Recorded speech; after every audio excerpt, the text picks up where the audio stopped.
In the 1950s, Hollywood glamour wasn't just found on the red carpet. It was forged behind closed doors, in homes where the world's most famous faces gathered to let their hair down, cut loose, and test the boundaries of the town's unwritten rules. Some of these houses became as infamous as their owners, sites of midnight feasts, secret alliances, whispered betrayals, and headline-making scandals that shook Tinseltown to its core. The parties thrown in these mansions could make, or break, a career, turn an unknown into a legend, or destroy the carefully curated image of a studio darling in a single night. Tonight, we open the doors to the most notorious party houses of 1950s Hollywood, the addresses where reputations were made, lost, and immortalized in the city's shadowy legend. Errol Flynn's Moleholland Farm, playground of Hollywood's wildest nights. Nestled high above Los Angeles, perched on the storied ridgeline of Mulholland Drive, stood a house that has become almost mythical in Hollywood legend, Errol Flynn's Moleholland Farm. More fortress than mere mansion, the sprawling estate was a living testament to its owner's reputation, part rogue, part movie star, and all in on excess. Flynn's home was designed as a sanctuary for both adventure and escape, boasting secret passageways, peepholes, and a mirrored ceiling in the master suite, each feature less about security than about adding to the allure and mystique. By day, the house was a paradise, its lush grounds and panoramic views a draw for industry power players and visiting royalty alike. But it was by night that Moleholland Farm became the city's most infamous address. Errol Flynn, star of Captain Blood and The Adventures of Robin Hood, was Hollywood's most notorious party host, and he saw his home as a personal stage for legendary revelry. No invitation was ever really needed. If you could keep up with Flynn's zest for adventure, you were welcome. Musicians, actors, directors, and drifters alike mingled in the great room where the boundary between celebrity and spectator all but vanished. Masquerade balls, impromptu concerts, and poker games lasting until dawn were just the beginning. The farm was notorious for theme parties where the only rule was that there were no rules. A-list guests donned costumes, musicians played for their supper, and a night's entertainment might veer from the absurd to the sublime and back again. The atmosphere was electric, partly freedom, partly danger, as reputations could be made or destroyed before the sun rose. Inevitably, the wildness led to scandal. More than once, the police were called to quiet down the music, only to find themselves starstruck and powerless. Tabloid journalists hounded the property's gate, hoping to catch a glimpse of a famous face, leaving with someone unexpected or a well-known couple locked in a heated argument. Stories from Moleholland Farm filtered through the city, an actress storming out in tears, a producer waking up in the garden, the aftermath of a feud that would play out in the press for weeks. Yet, amid the chaos, Flynn's parties also fostered creativity. Many a film deal began as a wild idea tossed around his billiards room, and artists of every stripe found in Moleholland Farm a place where they could drop their public masks. For some, the farm was a den of bad influence. For others, it was a sanctuary where true camaraderie and creative risk thrived. Errol Flynn's reign at Moleholland Farm didn't last forever, but the legend endured. Even after his passing, stories of those nights, equal parts magic and mayhem, remained the standard by which all future Hollywood parties would be measured. The farm stands in memory as a place where the city's most carefully constructed images were tested, unmasked, and sometimes completely undone by the freedom and the scandal that pulsed through every room. Marion Davies's Santa Monica Beach House, the playground of power and temptation. Rising above the Pacific in a white sprawl of columns, terraces, and sun-drenched lawns, Marion Davies' Santa Monica Beach House was, in the 1950s, perhaps the most exclusive and scandalous seaside address in California. More than a simple home, it was a fantasy palace funded by media titan William Randolph Hearst, designed for both spectacle and secrecy. Its walls saw gatherings that could rival any film premiere, and its parties, legendary in their opulence, were rivaled only by the whispers of what went on behind closed doors. For decades, Davies played the consummate hostess, welcoming a blend of Hollywood royalty, Wall Street moguls, and visiting dignitaries. Her guest lists read like a who's who of the era: Charlie Chaplin, Greta Garbo, Clark Gable, and an endless parade of directors, writers, and would-be stars hoping to catch a break. The weekends at Marion's house were legendary, poolside luncheons melting into all-night dances, with every room filled with laughter, music, and sometimes the crackle of unspoken tension. Yet, for all its sunshine, the beach house was a lightning rod for scandal. As Hurst's companion, Davies found herself at the center of gossip columns, their unconventional relationship fodder for every reporter in town. Rumors about love triangles, secret pacts, and jealous outbursts swirled around every gathering. It wasn't just romance at stake. Business alliances were forged and sometimes destroyed over cocktails on the terrace. More than one Hollywood career took a surprising turn after a night at the beach house, for better or worse. But Davies herself was a master at orchestrating harmony. She had an uncanny ability to diffuse drama, sometimes with a perfectly timed joke, sometimes with a grand gesture. She was known for her generosity, making sure every guest felt like family, whether a star on the rise or an aging legend seeking a second act. The parties themselves became symbols of escapism. Guests left their worries at the gate and, for a night, lived in a world where every desire was within reach. Of course, the press never gave up trying to pierce the estate's walls. Reporters rented boats to get photos of stars lounging by the pool, and helicopters occasionally hovered overhead during particularly grand events. Yet, the biggest scandals often unfolded far from prying eyes. Relationships ended, deals were struck or broken, and alliances that changed Hollywood history were sealed over laughter echoing across the sand. Today, Marion Davies Beach House survives as a historic site. But for those who passed through its doors in the 1950s, it's remembered as the ultimate stage for both dreams and drama, a place where every wave that crashed on the shore seemed to carry away another secret, leaving behind nothing but rumors and the legend of a truly golden age. Frank Sinatra's Twin Palms estate, the desert oasis of secrets and song. Deep in the Palm Springs desert, where the mountains cut the skyline and the air shimmers with heat, Frank Sinatra built a mid-century masterpiece that became the epicenter of both celebration and chaos: Twin Palms. The estate, with its iconic piano-shaped pool, walls of glass, and swaying palm trees, was the physical embodiment of Sinatra's personality, at once inviting and impenetrable, elegant and unpredictable.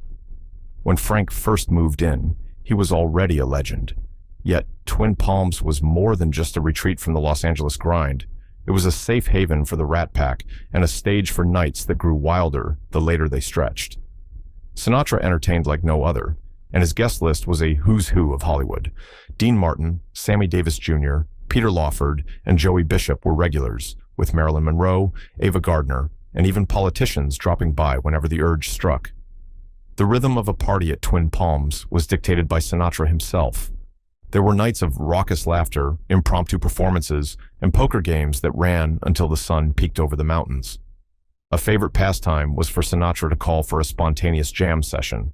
If you were lucky, or brave enough, you'd find yourself singing backup while the greatest crooner of all time belted out classics in his living room. But behind the music and revelry, drama simmered. Twin Palms witnessed fierce arguments between friends, the crumbling and rekindling of romances, and more than a few power plays as studio heads tried to woo Sinatra for film projects over martinis and cigars. Security was tight, but not even Sinatra's staff could always keep the paparazzi at bay. Rumors about secret visitors and business deals made headlines, and every time the police showed up, whether to break up a noise complaint or quietly escort someone out, it only added fuel to the house's growing legend. Sinatra's estate became synonymous with freedom, a place where the old Hollywood rules didn't quite apply. Friendships were solidified, feuds were temporarily forgotten, and the boundaries between star and mortal seemed to disappear. Yet it was also a place where the highs could swing quickly to lows. A single careless remark, a poorly timed toast, and someone's carefully guarded reputation might be lost before morning. Today, the image of Frank Sinatra standing in the twilight by his piano-shaped pool, drink in hand, his voice floating on the desert air, remains one of the defining symbols of mid-century Hollywood. Twin Palms wasn't just a home, It was a living, breathing character in the story of fame, a place where every night offered the chance for rebirth, or for the kind of scandal that could never quite be erased. The Chateau Marmont, 8221 Sunset Boulevard, the hotel that made and unmade legends. Perched above the neon pulse of Sunset Boulevard, the Chateau Marmont isn't just a hotel, it's an institution, a fortress, and a whispered legend in its own right. In the 1950s, the chateau became more than a mere address. It was an invitation to cross the threshold into a world where rules vanished, secrets flourished, and the most remarkable nights were both remembered and denied in the morning. Built to evoke a French castle, the chateau's towers and bungalows provided a labyrinth of escape for Hollywood's elite. Privacy was the chief luxury, and for stars, eager to dodge the relentless gaze of the press, or to lose themselves in a haze of music, laughter, and risk, the chateau offered a promise. What happens here, stays here. It was here that James Dean prepared for auditions in his suite, Marlon Brando met with writers and friends, and Marilyn Monroe retreated when she needed sanctuary from the spotlight. The hotel's parties were legendary for their unpredictability. On any given night, the corridors could ring with laughter as directors hosted impromptu script readings, musicians performed from balconies, and guests leaped, literally, into the swimming pool fully clothed, on a dare. Rooms were transformed into private theaters, poker dens, or artists' salons, each gathering spilling over with possibility and risk. The line between guest and performer often vanished, and a chance encounter in the hallway could lead to a lifelong alliance, or a feud played out in the columns the next day. But the real appeal of the Chateau Marmont was the secrecy it afforded. The staff were masters of discretion, and management turned a blind eye to nearly everything, provided it didn't break the hotel's one rule: keep the drama behind closed doors. Of course, not everyone managed to follow that advice. Tales of midnight heartbreaks, impromptu reconciliations, and creative breakthroughs became the substance of Hollywood legend. The press tried everything to pierce the chateau's mystique. Reporters bribed bellboys, hid in shrubbery, and even rented rooms just to observe the comings and goings of their favorite stars. Still, the juiciest stories, the trysts, the reconciliations, the outbursts, almost always remained rumors, tantalizing and unconfirmed. It was the promise of privacy, the allure of reinvention, and the ever-present possibility of scandal that kept the stars coming back. Today, the Chateau Marmont remains a symbol of old Hollywood's paradox, where privacy and publicity danced hand in hand, and where the most carefully curated personas could fall away in a single night of freedom. To this day, to do it at the Chateau Marmont is both a warning and a dare. In these walls, every scandal has a chance to become legend. Judy Garland's Belair residence, a sanctuary of song, sorrow, and scandal. Tucked into the leafy, winding roads of Belair stood a home that was equal parts sanctuary and stage, Judy Garland's residence, the house where legends gathered and the ordinary became extraordinary. Unlike some of Hollywood's more ostentatious mansions, Garland's home was a place where glamour took a back seat to authenticity, where laughter mingled with tears, and where the boundaries between performer and friend dissolved with every new guest who walked through the door. Judy Garland, forever the voice behind Over the Rainbow, brought to her parties the same intensity and vulnerability that defined her performances. Her living room was dominated by a gleaming piano, and it was around this instrument that the magic happened. Garland's gatherings were famously unpredictable. One evening might begin with intimate conversation and end with the biggest names in show business gathered around, singing harmonies that could move the most hardened hearts to tears. Guests included Frank Sinatra, Liza Minnelli, her daughter just beginning her own ascent, the ever-charismatic Sammy Davis Jr., and a parade of actors, musicians, writers, and misfits. Many were drawn not only by Garland's fame, but by her warmth and generosity. She had a knack for sensing when someone needed a safe place to land, a quality that made her home as much a refuge as a party spot. But, as with so many houses in 1950s, Hollywood, the party often came with a side of drama. Garland's personal struggles were an open secret, and her home became a backdrop for both soaring moments of joy and heart-wrenching scenes of heartbreak. Arguments erupted as quickly as laughter. Friendships could be shattered or healed over the course of a single night. On occasion, a guest would storm out, only to return the next week, drawn by the irresistible gravity of Garland's charisma. Outside, the press circled her house, hungry for any glimpse of what might be unfolding within. Neighbors whispered about the famous cars parked in her driveway until dawn, and the local police were occasionally called to settle a dispute or quiet a particularly raucous jam session. Garland herself, ever candid, was known to open the door and invite the press in for a drink, sometimes to distract from the real story, sometimes simply to prove she had nothing to hide. Yet, for all the headlines and rumors, those who attended remember the home for its rare combination of raw emotion, dazzling talent, and genuine kindness. In Garland's Bel Air residence, guests found freedom to express both their highest hopes and deepest fears. The parties there weren't just about escape, they were about finding connection in a world that often demanded masks. The laughter and the music lingered long after the crowds left, the house holding memories of nights when scandal and solace were two sides of the same song. Romanoffs, 150 South Rodeo Drive, the restaurant where scandal was served with dinner. In the glittering heart of Beverly Hills, there once stood an establishment that was less a restaurant and more a stage for the most decadent dramas of 1950s Hollywood, Romanoffs. While not a home in the traditional sense, for the town's most powerful and glamorous, Romanoffs was home away from home, a club where membership was written in headlines and where the real action began once the cameras stopped rolling. It was here, at 150 South Rodeo Drive, that the city's social pulse quickened and careers were quietly made, or just as quickly, ruined. The man behind it all was Michael Romanoff, a charming fraud who claimed to be a Russian prince and fooled nearly everyone, including the studio bosses who clamored for a seat at his table. What he truly presided over, however, was the nightly parade of Hollywood's elite, from moguls to matinee idols, each drawn by the promise of exquisite food, bottomless champagne, and, most of all, privacy that existed only in theory. If you were a star in the 1950s, your attendance at Romanoffs wasn't just expected, it was a requirement. For every Oscar winner who dined in the main hall, there was another hopeful actor waiting for an introduction, a power lunch, or a discreet conversation that could change the course of a career.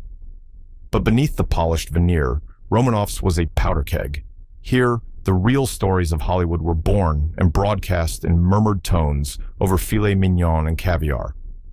There were evenings when a hot-headed star might leap onto a table and sing above the clatter of silverware, sometimes to the delight of the room, sometimes to the embarrassment of a rival who left in a huff. There were nights when deals worth millions were made in the back booths, and other nights when grudges exploded into shouting matches that forced management to escort more than one leading man to the curb. The restaurant was a sanctuary for the Rat Pack, Frank Sinatra, Dean Martin, and Sammy Davis Jr., all regulars. Their boisterous laughter and endless toasts became part of the soundtrack of the era. But Romanoffs also provided cover for secret romances, forbidden alliances, and business betrayals. Gossip columnists hovered outside, desperate to catch a star leaving on someone else's arm, or to glean details about the after-parties that raged long past closing. Waiters were legendary for their discretion, and yet the stories always seemed to leak. Romanoffs cemented its place in scandal history during the annual post-Oscar bashes. Some nights, a winner would toast their victory only to wind up in a verbal spat with a rival, as agents hovered nervously, calculating what tomorrow's papers might say.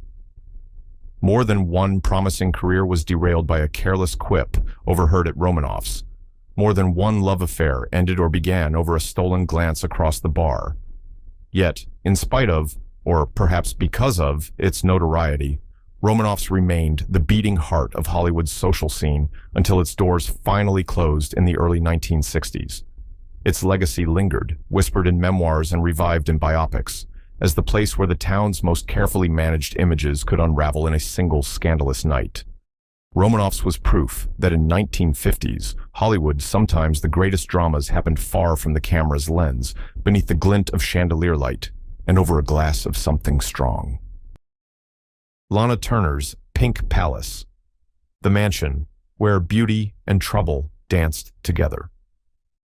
If any house captured both the seductive shimmer and the shadowy intrigue of 1950s Hollywood, it was Lana Turner's Pink Palace. Set high in Beverly Hills, this mansion wasn't just notable for its lavish pink stucco, mirrored ceilings, and lush gardens. It was the site of gatherings that saw careers launched, hearts broken, and reputations remade in the space of a single, glittering evening. Lana Turner was the very definition of a Hollywood starlet. Dazzling, unpredictable, and endlessly photogenic.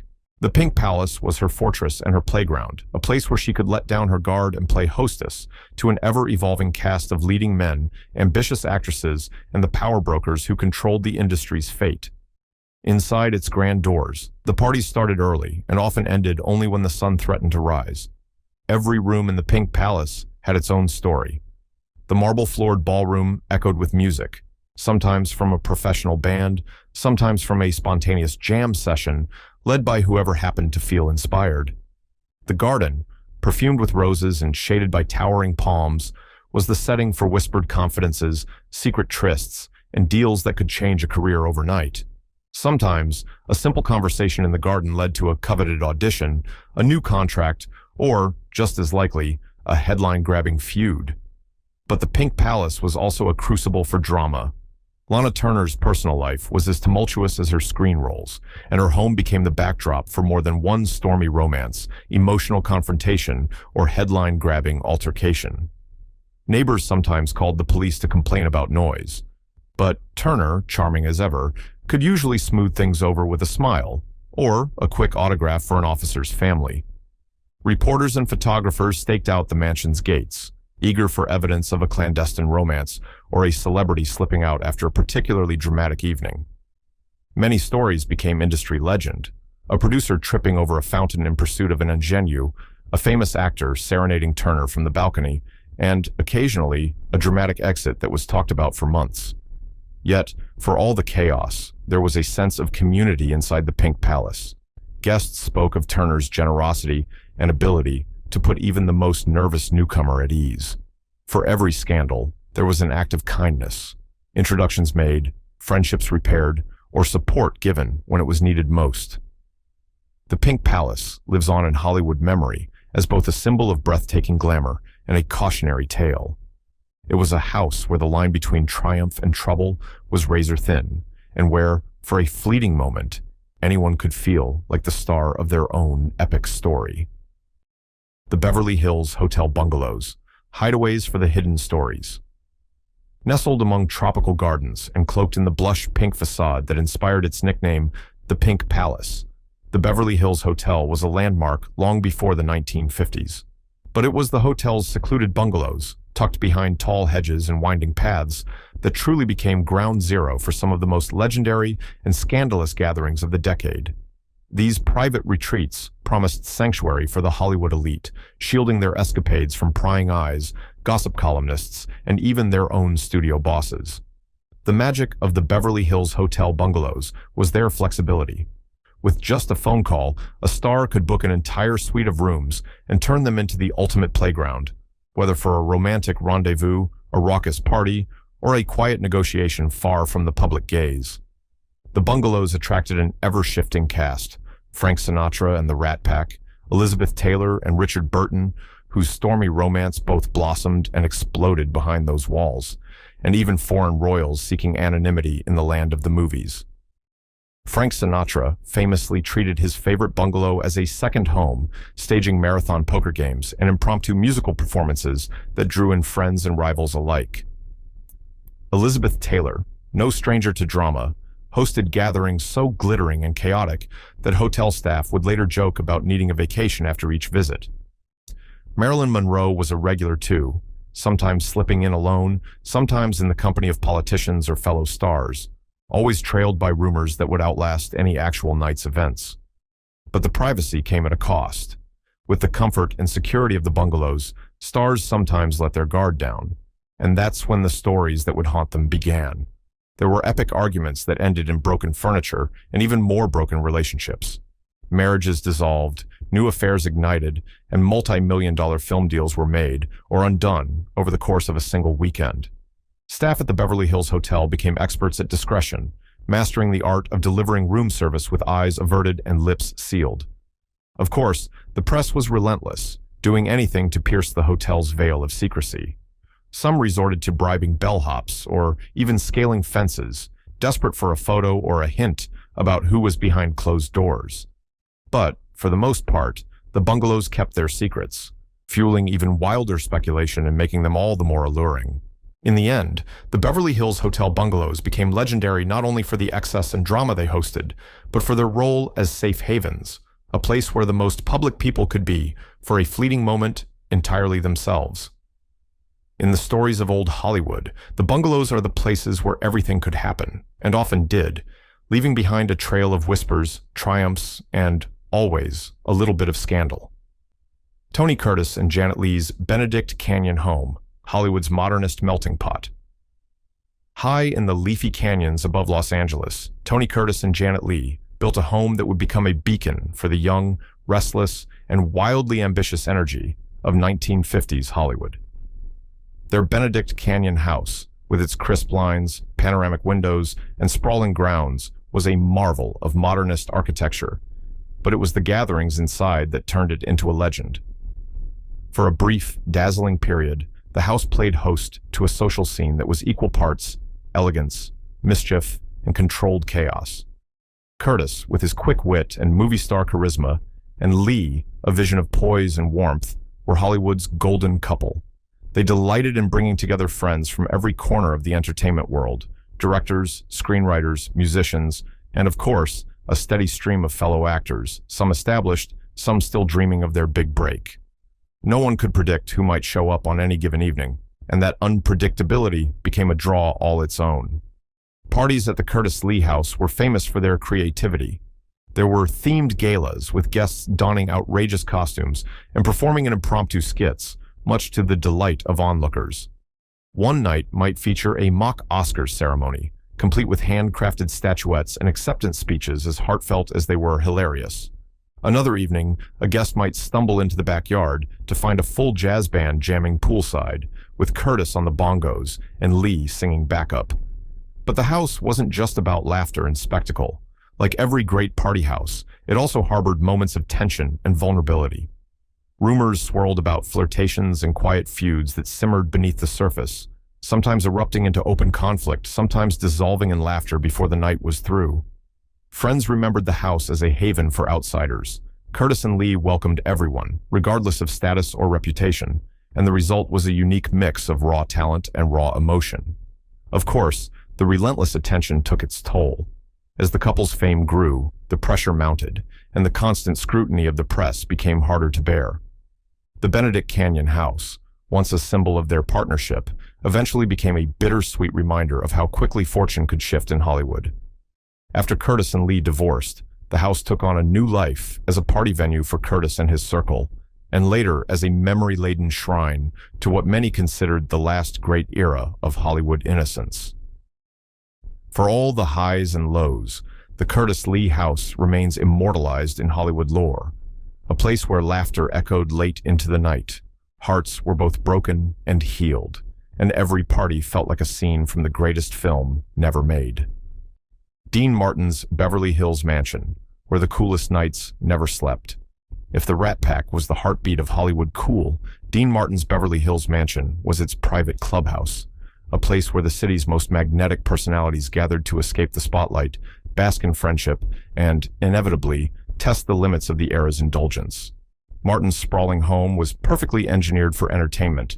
Expansive lounges flowed into a backyard built for moonlit parties, with a bar always well-stocked and a piano rarely left untouched. From the moment guests entered Martin's home, they were met by a sense of ease and warmth that belied the carefully cultivated public image of the stoic, unflappable crooner. Whether you were a Rat Pack regular, a young actor eager for a break, or a visiting musician in town for one night only, Dean had a knack for making you feel like the most important person in the room. His legendary hospitality was matched only by his dry wit, able to diffuse tension or escalate a prank at the drop of a hat. The parties themselves were a dazzling, unpredictable swirl of laughter, music, and mischief. At one gathering, Frank Sinatra might commandeer the piano for an impromptu concert, while Sammy Davis Jr. wowed the crowd with tap dancing that would leave even the most jaded guest in awe. Old friends swapped stories deep into the night, while newcomers, wide-eyed and slightly overwhelmed, were welcomed into the fold with a drink and a joke. Yet, as with any true party house, the fun came with a side of intrigue. Rivalries sometimes flared between guests, old wounds were nursed or reopened, and more than a few romances flickered and died beneath Martin's chandeliers. The mansion's secluded location and reputation for discretion allowed for a kind of freedom rarely found elsewhere in Hollywood, a place where the powerful could relax and the vulnerable could let their guard down. But that same freedom meant the stakes were high. One careless remark or ill-fated liaison, and the story would be on every tongue the next morning. Reporters frequently staked out the driveway, hoping for a glimpse of the next big scandal or a celebrity slipping away in the early hours. The neighborhood buzzed with rumors, and the mansion's walls, if they could speak, would have revealed stories capable of rocking the industry to its core. For Dean Martin, the mansion was more than a venue for parties. It was a sanctuary, a space to nurture friendships and blow off steam in a town where image was everything. When the lights finally dimmed and guests drifted out into the California night, they left behind echoes of laughter, snippets of song, and the memory of nights where, for a few fleeting hours, the world's most famous people could simply be themselves. Zsa Gabor's Belair Villa, the house where gossip reigned supreme. If ever a Hollywood home embodied the paradox of high society, glamour shot through with a sharp edge of mischief, it was Zsa Gabor's Belair Villa. Cloaked in velvet drapes, gilded mirrors, and the softest carpets money could buy, the villa radiated both opulence and intrigue. Zsa, with her sharp tongue, endless supply of anecdotes, and irresistible charm, was the city's reigning queen of hospitality, and her home reflected her bold personality in every detail. Gabor's gatherings were never just parties, they were events, each one carefully orchestrated for maximum drama and delight. The guest list was legendary: Hollywood's most eligible bachelors, European royalty, industry titans, and, of course, a parade of starlets, eager for a taste of the high life. No one left Gabor's house without a story, and many left with a secret or two that would follow them for years. Evenings often began with champagne on the terrace, guests swapping quips as the sun set behind the Hollywood hills. Dinner, served on fine china in a candlelit dining room, was an affair unto itself, courses punctuated by toasts, debates, and the occasional barbed remark that might sting or heal depending on Zsa's mood.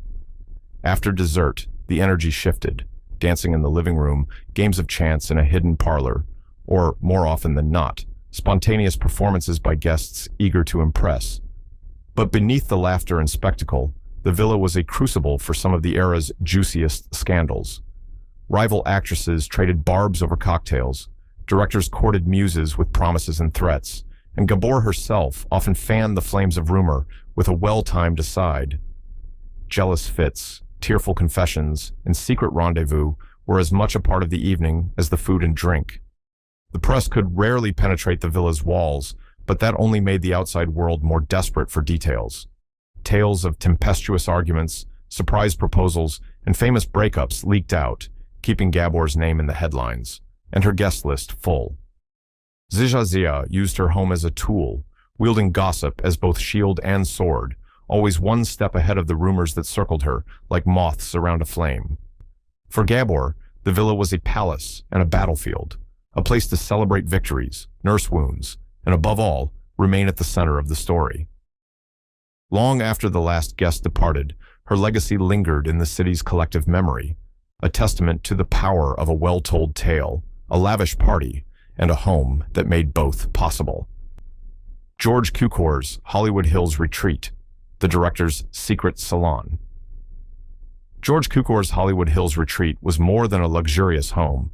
It was a beacon for the city's creative spirits, a salon where the rules of Hollywood could be quietly rewritten, and where some of the industry's most enduring bonds and biggest scandals took root. Cukor, known for directing classics like The Philadelphia Story and My Fair Lady, was equally renowned off-screen for his skill as a host and confidant. His hillside estate, shrouded by trees and perched just out of view, provided the perfect blend of privacy and grandeur. Unlike the manicured chaos of some celebrity mansions, Cukor's home exuded warmth and comfort. The living room, with its overstuffed chairs and towering bookshelves, welcomed guests to relax, debate, and sometimes confide secrets they would never dare utter on a studio lot. Cukor's famous Sunday afternoon parties were legendary, a revolving cast of stars, playwrights, producers, and newcomers, all mingling in a haze of laughter and spirited conversation. Regulars included Katharine Hepburn, Vivien Leigh, Judy Garland, and Spencer Tracy, but one never knew when a new face, eager, nervous, or brimming with ideas, might appear. These gatherings were known for their unpredictability. Heated debates about politics or art could give way to impromptu script readings or a musical number led by Garland herself. On one night, two rival directors might settle a feud over brandy. On another, a pair of actors might launch into an unscripted scene that would later inspire a classic film moment. Cukor encouraged honesty and risk-taking, and his home became a haven for those seeking creative freedom in an industry that often punished originality. Of course, with great freedom came occasional turbulence. The same intimacy that bred trust sometimes ignited drama. Old wounds reopened, new jealousies sparked, and fragile egos occasionally shattered. There were legendary arguments that left the house vibrating with tension, only to be resolved or forgotten with a hug or a fresh round of drinks an hour later. More than once, a scandalous story or a secret romance emerged from the shadows, feeding the gossip mills of Hollywood for months. Yet, for all the drama, Cukor's home was remembered by its guests as a place of safety, friendship, and possibility. A space where stars could be vulnerable, where outsiders could become insiders, and where even the most jaded Hollywood veteran might rediscover the thrill of creation.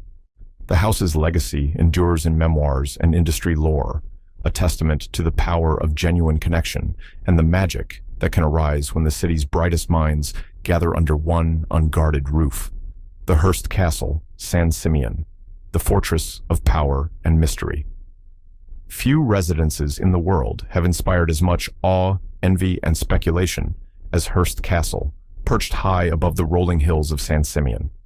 Though the peak of its party-throwing days came in the roaring 1920s and 30s, the castle's mystique and influence continued well into the 1950s, shaping the legend of Hollywood's golden age. By the post-war years, with William Randolph Hearst's health declining and Marion Davies assuming more of the hostess duties, San Simeon's legendary weekend gatherings persisted, if in somewhat quieter, but no less exclusive fashion. To be invited to the castle was the ultimate mark of acceptance. Hollywood's most powerful stars, Clark Gable, Cary Grant, Joan Crawford, and Gary Cooper, rubbed elbows with politicians, publishing barons, and European aristocrats. The estate's famous Neptune pool shimmered under the sun, hosting synchronized swimming shows and late-night dips.